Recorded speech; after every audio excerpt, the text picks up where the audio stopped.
जब हम कोई दवा खाते हैं तो कभी सोचा है कि गोली पेट में जाने के बाद आखिर कहाँ गायब हो जाती है? और वो अपना काम कैसे करती है। हाँ, और फिर शरीर से बाहर कैसे निकलती है? बिल्कुल। आज हमारी पड़ताल इसी सफर के बारे में है, जिसे विज्ञान की भाषा में कहते हैं फार्माकोकाइनेटिक्स। सीधी भाषा में कहें तो दवा के साथ शरीर क्या करता है। हमारा पास जो स्रोत सामग्री है वो इस पूरी यात्रा को 4 हिस्सों में बांटती है। अवशोषण मतलब दवा का शरीर में सोखना। फिर उसका वितरण यानी पूरे शरीर में फैलना। इसके बाद आता है चयापचय, जहाँ शरीर दवा को बदलता है। और आखिर में उत्सर्जन यानी उसे बाहर निकालना। आज हम इस यात्रा के पहले 2 पड़ावों पर गहराई से नजर डालेंगे, अवशोषण और वितरण। और ये समझना इसलिए जरूरी है क्योंकि इसी से तय होता है कि दवा का असर कब, कितना और कैसे होगा। तो चलिए इस दिलचस्प सफर को शुरू करते हैं। किसी भी दवा को काम करने के लिए सबसे पहले हमारे शरीर की कोशिकाओं की दीवारों को पार करना होता है। ये कोई मामूली दीवार नहीं है ना? बिल्कुल नहीं। स्रोत बताते हैं कि ये दीवार असल में तेल या वसा की एक दोहरी परत है। दोहरी परत? हाँ, जिसे लिपिड बाइलेयर कहते हैं। इसे एक सैंडविच की तरह सोच सकते हैं, जिसकी ब्रेड को पानी पसंद है, लेकिन अंदर की जो फीलिंग है वो तेल जैसी है और पानी से दूर भागती है। अच्छा। इसी तैलीय बनावट की वजह से ये दीवार बहुत चयनात्मक है। ये हर किसी को अंदर नहीं आने देती। अगर ये दीवार तेल की बनी है तो ये तो किसी किले की तरह हो गई। दवा इसके आर पार जाती कैसे है? क्या कोई सीक्रेट रास्ता है? बहुत अच्छा सवाल है। इसके 2 मुख्य रास्ते हैं। पहला है पैसिव ट्रांसपोर्ट, मतलब बिना किसी खास मदद के। अपने आप? हाँ, अपने आप। इसका सबसे आम तरीका है पैसिव डिफ्यूजन। यह बहुत आसान है। जहां दवा ज्यादा है वहां से वो उस तरफ जाती है जहां दवा कम है। ठीक वैसे ही जैसे अगरबत्ती का धुआं एक कोने से पूरे कमरे में फैल जाता है। एकदम। लेकिन इसमें एक शर्त है। क्या शर्त? दवा को उस तैली दीवार में घुलना पड़ेगा। मतलब दवा का वसा में घुलनशील होना, लिपिड सॉल्युबल होना बहुत जरूरी है। जो दवा जितनी ज्यादा तैलीय होगी वो उतनी ही आसानी से पार कर जाएगी। हाँ बिल्कुल, वो उतनी ही आसानी से दीवार में घुलकर उसे पार कर जाएगी। अच्छा, तो दवा का तेल में घुलना ही काफी नहीं है। स्रोत ये भी कहते हैं कि पेट में एसिड है या नहीं, इससे भी फर्क पड़ता है। ये कैसे हो सकता है? यहीं पर मामला बहुत दिलचस्प हो जाता है। ज्यादातर दवाएं या तो कमजोर एसिड होती हैं या कमजोर बेस। ओके। और वे आयनित मतलब चार्ज्ड या फिर गैर आयनित मतलब अनचार्ज्ड रूप में रह सकती हैं। ठीक है। इसे ऐसे समझें कि जो गैर आयनित रूप है वो तेलीय है और दीवार को पार कर सकता है, जबकि आयनित रूप पानी में घुलनशील है और बाहरी रह जाता है। तो मतलब दवा का एक रूप गेट पास कर सकता है और दूसरा नहीं? बिल्कुल। और ये माहौल के पीएच पर निर्भर करता है। स्रोत में एस्पिरिन का बहुत अच्छा उदाहरण दिया गया है। एस्पिरिन एक एसिडिक दवा है। जब आप उसे खाते हैं तो वो पेट में जाती है, जिसका माहौल भी बहुत एसिडिक होता है। इस माहौल में एस्पिरिन अपने गैर आयोनित यानी तैलीय रूप में रहती है और पेट की दीवार को आसानी से पार कर लेती है। एकदम। अरे वाह! तो ये एक तरह से सही दवा के लिए सही माहौल मिलने जैसा है। जी, लेकिन कहानी यही खत्म नहीं होती। स्रोत एक और शानदार अवधारणा बताते हैं, आयन ट्रैपिंग। Ion trapping? हाँ, जैसे ही एस्पिरिन पेट की कोशिका के अंदर पहुंचती है, वहां का माहौल न्यूट्रल होता है। अच्छा। इस नए माहौल में एस्पिरिन तुरंत अपना रूप बदल लेती है और आयोनित मतलब चार्ज्ड हो जाती है। अब वो पानी में घुलनशील है, तैलीय नहीं। तो इसका मतलब वो वापस बाहर नहीं जा सकती, वो अंदर ही फंस गई। एकदम सही, वो वहीं फंस जाती है। और यही एक कारण है कि एस्पिरिन जैसी दवाएं पेट में जलन या नुकसान पहुंचा सकती हैं, क्योंकि वो कोशिकाओं के अंदर जमा होती रहती है। तो इसीलिए कहते हैं कि कुछ दवाएं खाली पेट नहीं लेनी चाहिए। अच्छा, ये तो समझ आ गया कि जो दवाएं तेल में घुल सकती हैं वे आसानी से निकल जाती हैं, पर उन दवाओं का क्या जो पानी में घुलती हैं? उनके लिए भी एक रास्ता है जिसे फिल्ट्रेशन कहते हैं। कोशिकाओं की दीवार में पानी के बहुत छोटे छोटे चैनल या छिद्र होते हैं। अच्छा। पानी में घुलनशील छोटी दवाएं इन छिद्रों से निकल सकती हैं, लेकिन ज्यादातर कोशिकाओं में ये छिद्र इतने छोटे होते हैं कि बड़ी दवाएं नहीं निकल पाती। तो फिर ये दवाएं खून में कैसे पहुंचती हैं? इसका जवाब है रक्त वाहिकाओं में यानी कैपिलरीज में। वहां इन छिद्रों का आकार काफी बड़ा होता है। तो दवाएं आसानी से निकल जाती हैं? हाँ, जिससे ज्यादातर दवाएं, चाहे वो तैलीय हों या नहीं, आसानी से खून में आ जा सकती हैं। यही वजह है कि किसी अंग में खून का प्रवाह जितना तेज होगा, दवा का अवशोषण उतना ही बेहतर होगा। ठीक है, तो पैसिव मतलब दवा अपने आप चली जाती है, लेकिन आपने स्पेशलाइज्ड ट्रांसपोर्ट का भी जिक्र किया था। क्या इसका मतलब है कि कुछ दवाओं के लिए कोई खास वीआईपी एंट्री होती है? आप इसे वीआईपी एंट्री ही समझ सकती हैं। कोशिका की दीवार में कुछ प्रोटीन गेटकीपर के तरह होते हैं। गेटकीपर? जी, इन्हें कैरियर ट्रांसपोर्टर कहते हैं। ये खास दवाओं को पहचान कर उन्हें पकड़ते हैं और दीवार के पार ले जाते हैं। ये बहुत खास होता है। एक ताले के लिए जैसे एक ही चाबी होती है। तो ये गेटकीपर भी अलग-अलग तरह के होते होंगे? हाँ, मोटे तौर पे 2 तरह के। पहला है फैसिलिटेटेड डिफ्यूजन। इसमें गेटकीपर दवा को बस ज्यादा मात्रा से कम मात्रा की ओर जाने में मदद करता है। इसमें कोई ऊर्जा खर्च नहीं होती। एक तरह की मुफ्त सवारी। बिल्कुल। और दूसरा? जरूर उसमें कोई पेंच होगा। दूसरा है एक्टिव ट्रांसपोर्ट। ये ज्यादा जटिल और ज्यादा ताकतवर है। इसमें ऊर्जा मतलब एटीपी खर्च होती है। अच्छा। और इसकी खास बात यह है कि ये दवा को कम मात्रा से ज्यादा मात्रा की ओर भी धकेल सकता है, यानी भाव के। बिल्कुल उल्टा। हाँ, बिल्कुल उल्टा। जैसे पानी को मोटर से नीचे से ऊपर टंकी में चढ़ाना। तो मतलब ये गेटकीपर तय करते हैं कि कौन सी दवा अंदर आएगी और कौन सी नहीं? स्रोत में किसी खास ट्रांसपोर्टर का जिक्र है? हाँ, एक बहुत ही महत्वपूर्ण ट्रांसपोर्टर है जिसका नाम है पी ग्लाइकोप्रोटीन या पीजीपी। पी ग्लाइकोप्रोटीन, ये क्या करता है? ये एक तरह का जिद्दी बाउंसर है क्लब के गेट पर। बाउंसर? हाँ, ये आंतों, गुर्दे और यहाँ तक कि दिमाग की कोशिकाओं में भी पाया जाता है। इसका काम बाहरी पदार्थों को, जिनमें कई दवाएं भी शामिल हैं, पहचानकर कोशिका से बाहर फेंकना है। अरे, तो आप अंदर जाने की कोशिश कर रही हैं और वो आपको बार बार बाहर फेंक रहा है। बिल्कुल सही।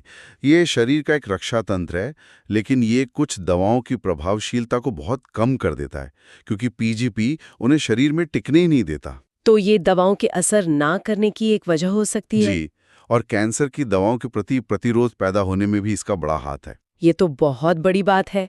तो अब जब हम ये सारे रास्ते समझ गए हैं, तो असल में जब हम कोई गोली खाते हैं तो उसका अवशोषण कैसे होता है? सबसे आम तरीका तो है मुंह से दवा लेना। जैसा हमने एस्प्रिन के उदाहरण में देखा, कुछ दवाएं पेट में अवशोषित होती हैं, लेकिन ज्यादातर दवाओं का अवशोषण छोटी आंत में होता है। छोटी आंत में ही क्यों, पेट में क्यों नहीं? क्योंकि छोटी आंत का जो सतह क्षेत्र है, सरफेस एरिया, वो बहुत बहुत बड़ा होता है। कितना बड़ा? लगभग एक टेनिस कोर्ट जितना। इतना बड़ा एरिया मिलने से दवा को अवशोषित होने के लिए भरपूर जगह और समय मिल जाता है। और खाने पीने का भी असर पड़ता होगा।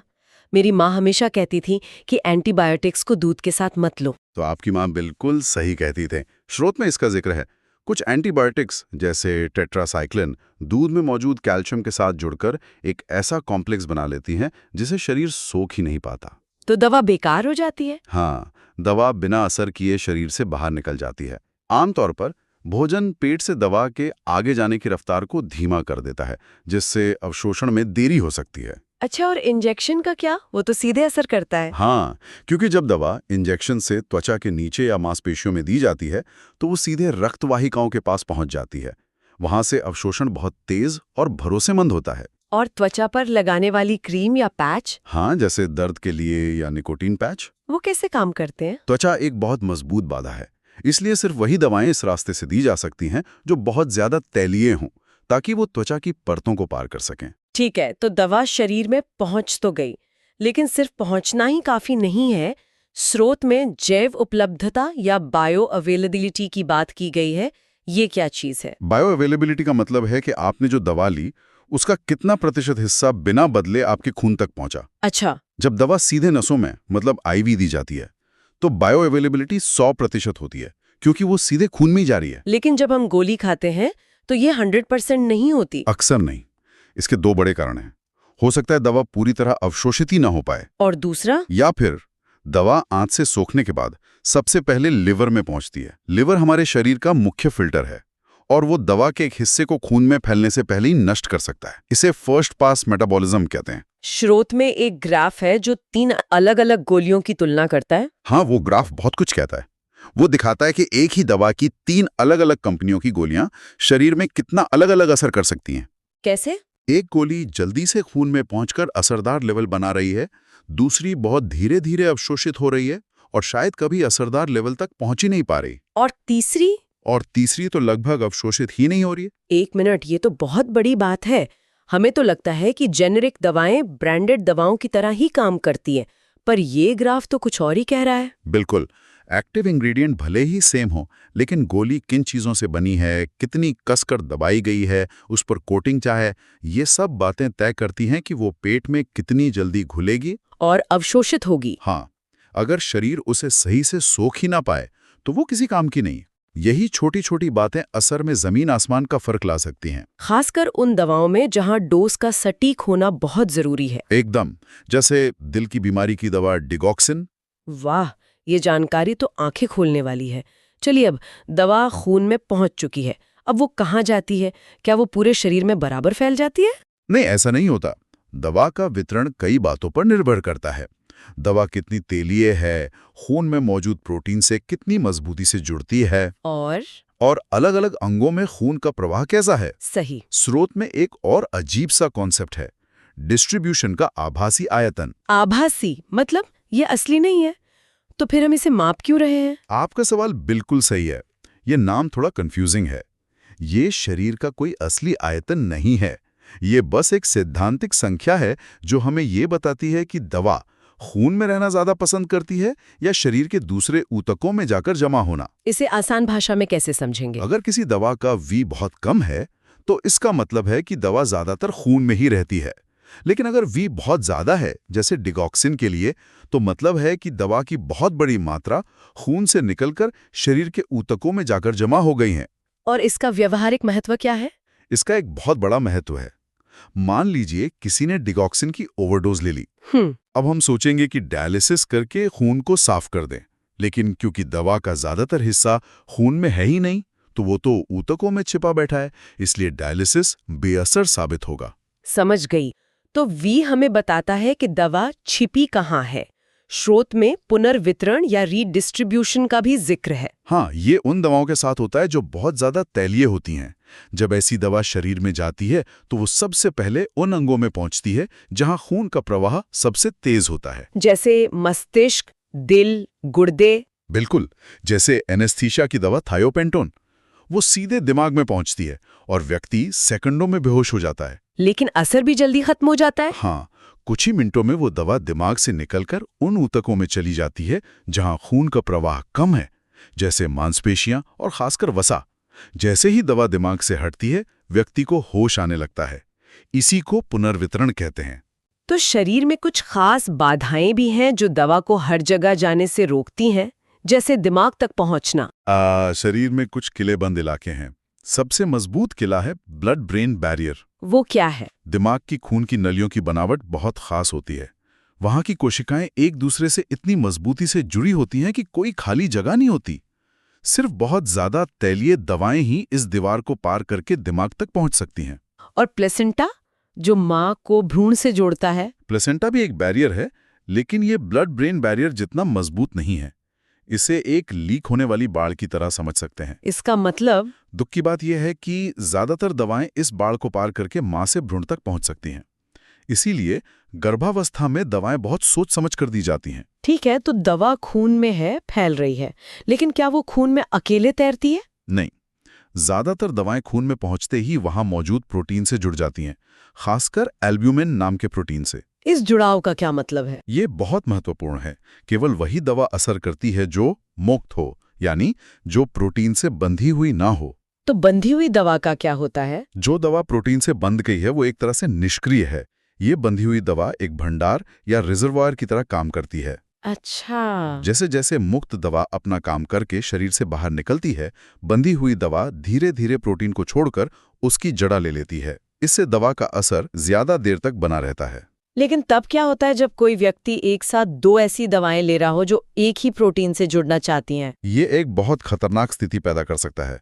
जो दवा प्रोटीन से ज्यादा मजबूती से जुड़ती है, वो कमजोर जुड़ाव वाली दवा को उसकी जगह से हटा देगी। तो अचानक से दूसरी दवा की मुक्त मात्रा खून में बढ़ जाएगी? एकदम, और ये बहुत खतरनाक हो सकता है। स्रोत में एक क्लासिक उदाहरण है एस्पिरिन और डायबिटीज की दवा सल्फोन्यूरिया। ये दोनों एक ही प्रोटीन से जुड़ती हैं? हाँ, अगर कोई डायबिटिक मरीज जो सल्फोनील यूरिया ले रहा है, दर्द के लिए एस्पिरिन ले ले, तो एस्पिरिन सल्फोनील यूरिया को प्रोटीन से धकेलकर आजाद कर देगी। उससे क्या होगा? अचानक खून में आजाद सल्फोनील यूरिया की मात्रा बढ़ जाएगी, जिससे मरीज का ब्लड शुगर खतरनाक स्तर तक गिर सकता है, जिसे हाइपोग्लाइसीमिया कहते हैं। बाप रे! तो एक मामूली सी दर्द की गोली लेना इतना गंभीर हो सकता है। वाकई शरीर में दवा की यात्रा कोई सीधी सड़क नहीं, बल्कि एक जटिल भूल भुलैया है। आज हमने देखा कि एक दवा को अपना काम करने से पहले किन-किन बाधाओं को पार करना होता है, कोशिकाओं की तैलीय दीवार से लेकर मस्तिष्क के किलेबंद बैरियर तक। और हमने ये भी समझा कि दवा कैसे सोखी जाती है, कहाँ-कहाँ फैलती है और कैसे प्रोटीन से उसका जुड़ाव उसके असर को पूरी तरह बदल सकता है। बिल्कुल। और स्रोत में एक बहुत ही महत्वपूर्ण बात का उल्लेख है जिसे हमने अभी तक नहीं छुआ है। हाँ, इन सभी प्रक्रियाओं में जो ट्रांसपोर्टर प्रोटीन शामिल हैं, उनमें आनुवांशिक बहुरूपता हो सकती है। जेनेटिक पॉलीमॉर्फिज्म, इसका क्या मतलब है? इसका सीधा सा मतलब है कि ये गेटकीपर और बाउंसर हर व्यक्ति में एक जैसे नहीं होते। किसी व्यक्ति में ये ज्यादा हो सकते हैं, किसी में कम। और उनकी काम करने की रफ्तार भी अलग हो सकती है। हाँ, किसी में ये ज्यादा तेजी से काम करते हैं, किसी में धीरे। ये सब हमारे जेनेटिक्स पर निर्भर करता है। और यही हमें आज के विचार के लिए एक दिलचस्प मोड़ पर छोड़ जाता है। अगर हर व्यक्ति का शरीर दवाओं को अलग-अलग तरीके से हैंडल करता है, क्योंकि हमारे गेटकीपर और बाउंसर अलग-अलग हैं, तो क्या भविष्य में दवा की खुराक सिर्फ उम्र या वजन के आधार पर